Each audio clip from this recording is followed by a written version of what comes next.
ननद कुमार का आख्यान चल रहा है और ननद कुमार जो कि बड़ा होता है, पढ़ाई पूरी करता है और अपने पिता के व्यापार में लग जाता है।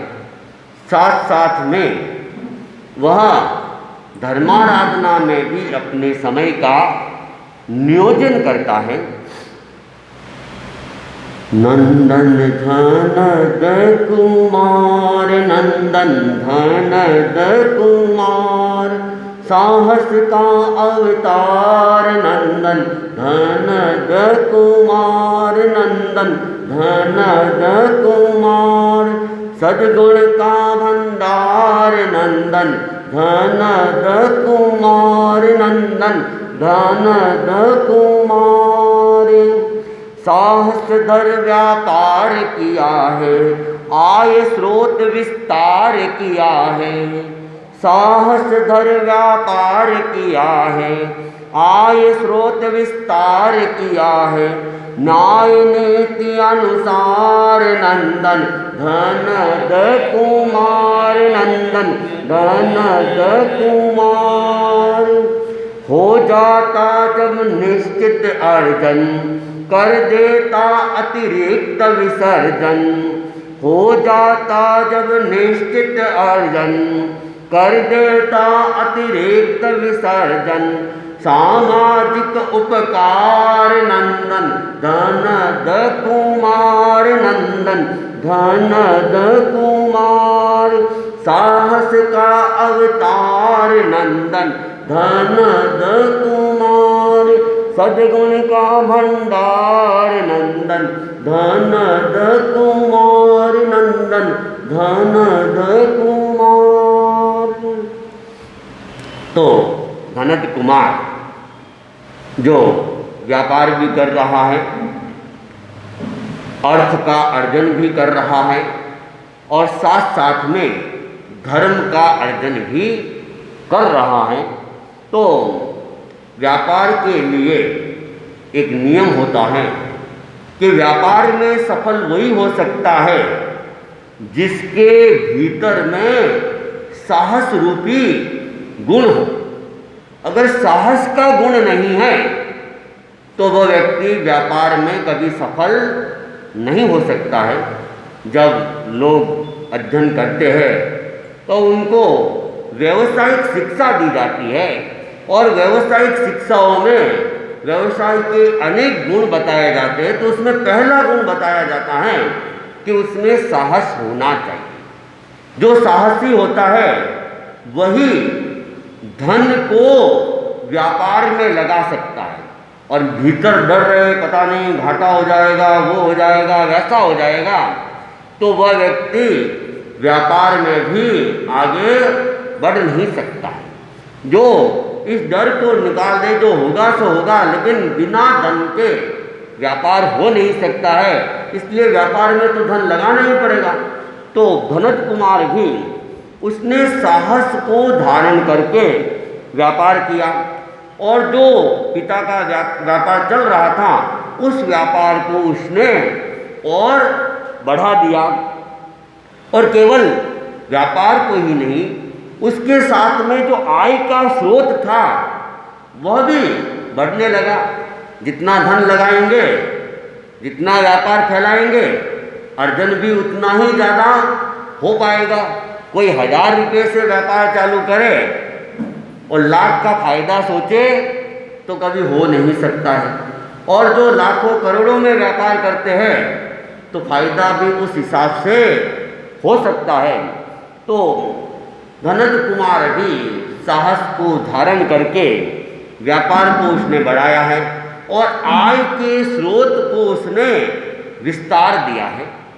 और साथ साथ में ननद कुमार की ये विशेषता थी कि वह केवल साधु संतों के वहाँ जाता तभी धर्म नहीं करता था, धर्म उसने अपने जीवन में उतार रखा था।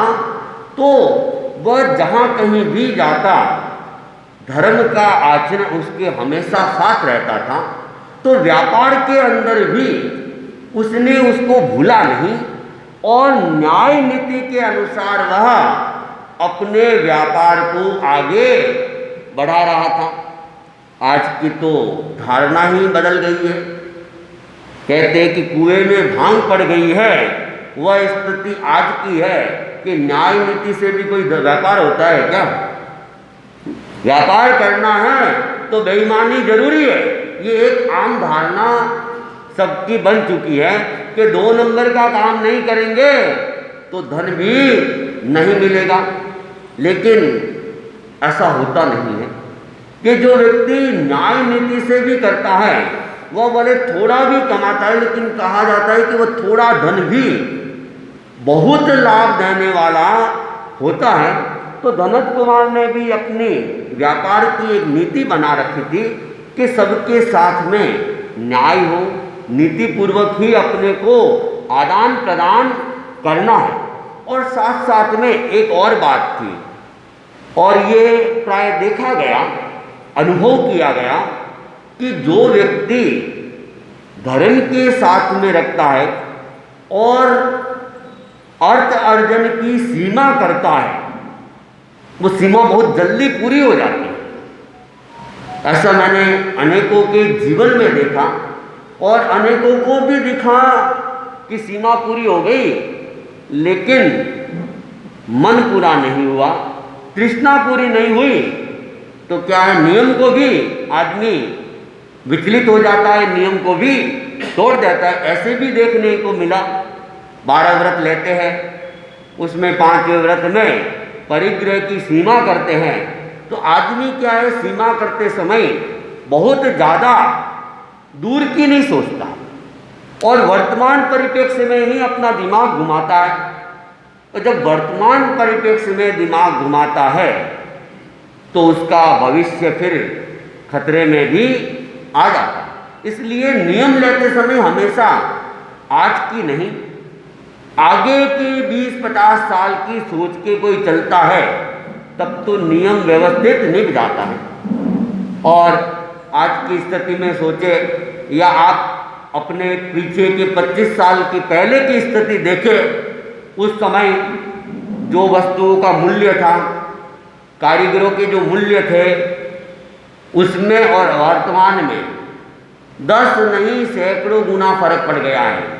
जो कारीगर 25 रुपये में आते थे आज 1000 रुपये में भी नहीं आते हैं।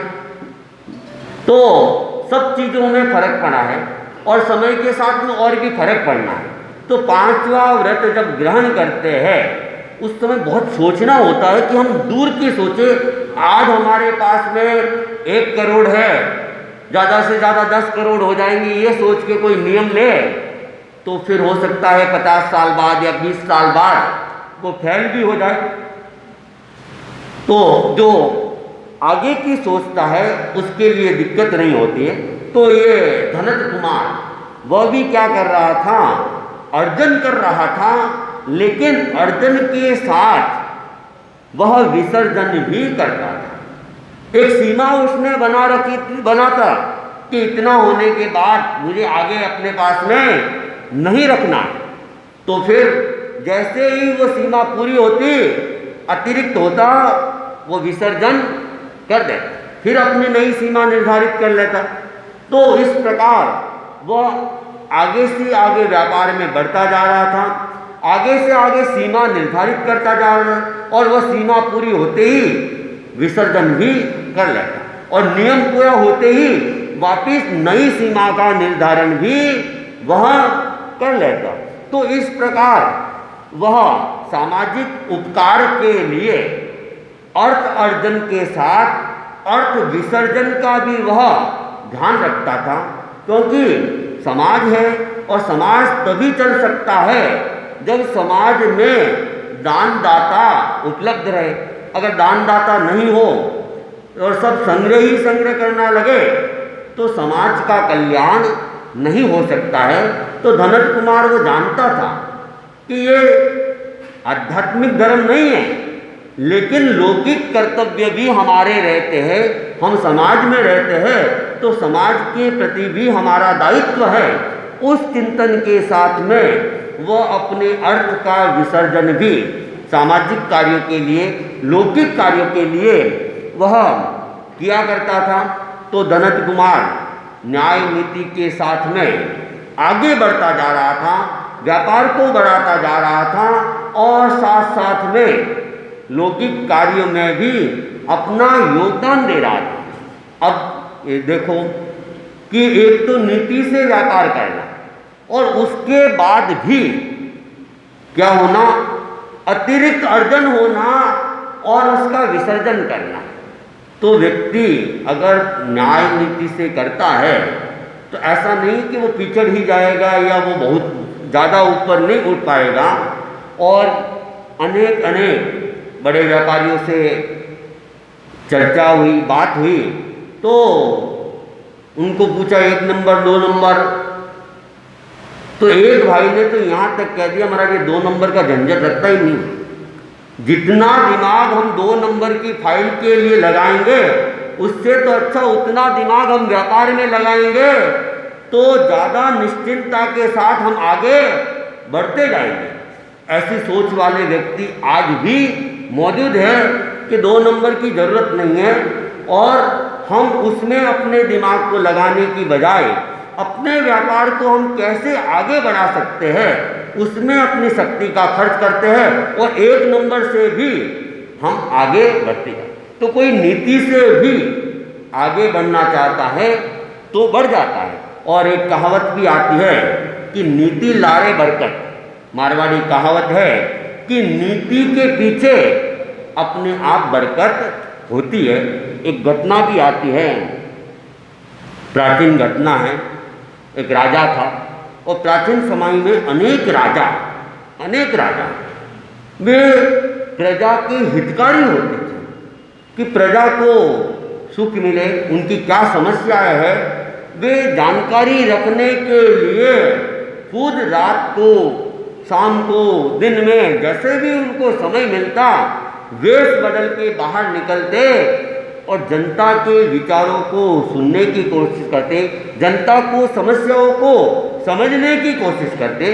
तो एक राजा रात को अपनी जनता के पता कराने के लिए रात भर वेश बदल के घूम रहा था और घूमते घूमते घूमते सुबह होने वाली थी, थक भी गया तो एक जगह पेड़ की छाया के अंदर वो विश्राम के लिए बैठ गया। सूर्योदय होने वाला ही था और उधर खेत के अंदर सवेरे सवेरे बुढ़िया आई हुई थी और वह गन्नों को पीलना चालू कर दिया था। जो गन्नों को पीलते प्राय 5 बजे 4 बजे ही गन्नों को पीलना चालू कर देते हैं। तो वो बुढ़िया का खेत सामने ही था। बुढ़िया ने जब देखा कि कोई विश्राम कर रहा है, बुढ़िया उसके पास गई, पूछा अरे कौन है, तो सही परिचय तो राजा ने अपना बताया नहीं, इधर उधर का परिचय बता दिया।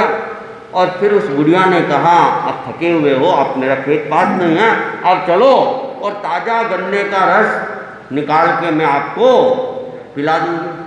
पुराने ज़माने में मान मनुहार भी होती थी। तो वो राजा भी थका हुआ था, प्यास भी लग रही थी और राजा वहाँ खेत में चला जाता है। वहाँ बैठने के लिए कोई स्थान था, वहाँ बैठता है और वो बुढ़िया एक बड़ा सा गन्ना लेती है और उसको वो अपनी वो मशीन के अंदर वगैरह डालती है और नीचे वो एक बड़ी गिलास रख देती है और एक गन्ने के अंदर ही वो गिलास लबालब भर जाता और वो ठंडा ठंडा गन्ने का रस राजा को पिलाया और राजा को बड़ी तृप्ति महसूस हुई। और राजा ने सोचा कितना मीठा रस है और राजा ने उस बुढ़िया को पूछा अरे माँ जी, ये तुम जो खेती करती हो ये गन्ने की, इसके ऊपर लगान लगती है क्या? कि लगान तो लगती है। कि कितनी लगान लगती है? तो जो लग रही थी उसको बता दिया। तो राजा ने सोचा कि इतनी अच्छी चीज़ है, इतनी बढ़िया चीज़ है और इसके ऊपर लगान इतना कम, ये तो बहुत कम है, लगान इसके ऊपर तो बड़ा होना चाहिए। मैं आज क्या करूँगा, दरबार में जाने के बाद लगान को बढ़ा दूँगा। और वो सोचने लगा, राजा सोच रहा था और राजा ने कहा माँ जी तुम्हारे गन्ने का रस तो बहुत अच्छा है, एक गिलास तुम और पिला लो। बुढ़िया ने कहा आप पियो ना, जितना जी आए उतना पियो। तो बुढ़िया ने एक गन्ना और लिया और गन्ना लिया और गिलास नीचे रखा हुआ था। लेकिन हुआ क्या कि पहले तो एक गन्ने के अंदर ही गिलास लबालब भर गया था, लेकिन इस बार आधा ही गिलास भरा। बुढ़िया ने दूसरा गन्ना लिया, तब जाके वो गिलास भरा, लेकिन पहले जितना लबालब भी नहीं। अब बुढ़िया ने वो गिलास उसको पिला दिया। राजा ने कहा माँ जी पहली बार में तो एक गन्ने में ही लबालब भर गया था, इस बार 2 गन्ने में भी ये गिलास पूरा नहीं भरा, क्या बात है। बुढ़िया भी बड़ी अनुभवी थी, उसने कहा लगता है हमारा जो राजा है ना उसकी नीयत बिगड़ गई लगती है, और वो जनता का शोषण का चिंतन कर रहा होगा, इसलिए रस भी सूख गया। राजा तो खुद ही था और राजा एकदम चौंका, अरे बुढ़िया को मेरे विचारों का कैसे पता चल गया। उसने देखा अरे मेरे विचारों का इतना प्रभाव होता है, ये बुढ़िया लोग और ये गांव वाले इतना समझते हैं क्या। तो तब तो मैंने गलत किया, ये लोग इतनी मेहनत करते हैं और वर्ष भर तक इसकी सिंचाई करते हैं, इसकी रक्षा करते हैं, तब जाके इनके ये गन्ने पकते हैं, और मेरे क्या कमी है। अब मैं ये कर लगान जो बढ़ाना है उस बढ़ाने की विचार को छोड़ रहा हूँ, अब मुझे नहीं बढ़ाना है, और इनके जो आ रहा है आने दो। अब राजा ने कहा माँ जी गन्ने का रस तो मुझे बहुत अच्छा लग रहा है और पीने की इच्छा है। बुढ़िया ने कहा आप चिंता क्यों करते हो। फिर एक गन्ना लिया और फिर रस निकाला तो वही पहले वाले की तरह लबालब भर गया। राजा ने कहा माँ ये क्या माया है, वापिस एक बार में भर गया। तब बुढ़िया कहती है राजा की बुद्धि ठिकाने आगे लगती है, वो प्रजा के शोषण की बात सोच रहा था, लेकिन अब शायद वो बात निकाल दी और अब उसकी बुद्धि ठिकाने आ गई तो रस भी। राजा ने कहा मेरे विचारों का इतना प्रभाव पड़ता है कि शोषण का छोड़ते ही रस सूख जाता है। राजा ने कहा फिर तो मुझे क्या करना चाहिए, जो लगान हम ले रहे हैं ये तो गरीब लोग हैं, तो इनका लगान मुझे क्या कर देना चाहिए, आधा कर देना चाहिए। इन लोगों का उद्धार होगा तो मेरी प्रजा का उद्धार होगा, मेरा ही उद्धार है वो तो। इसलिए आज मैं दरबार में जाते ही अध्यादेश निकाल दूंगा और इसके ऊपर जो लगान है वो लगान व कर मैं आधा कर दूंगा। और ये चिंतन करके राजा ने कहा माँ जी अब मुझे जाना है, लेकिन जाते जाते एक गिलास और रस पीऊँगा। बुढ़िया ने फिर गन्ना लिया और लगाया, आधे गन्ने के अंदर ही वो गिलास मतलब भर गया। तब वो राजा ने पूछा माँ जी ये कैसे हो गया। कि लगता है राजा की नीयत बहुत अच्छी हो गई है, वो प्रजा के हित की बात सोच रहा है, इसलिए ये सब हो रहा है। तो कहा गया है कि विचारों का प्रभाव भी बहुत ज़्यादा पड़ता है। हमारे नीतिमय विचार है तो उसका प्रभाव हमारे व्यापार पर भी पड़ेगा, और अगर हमारा अनीतिमय विचार है तो वह भी हमारे व्यापार पर प्रभाव डालेगा। जो नीति से व्यापार करता है वो बिना दिमाग की ज़्यादा एक्सरसाइज किए बहुत कुछ प्राप्त भी कर सकता है।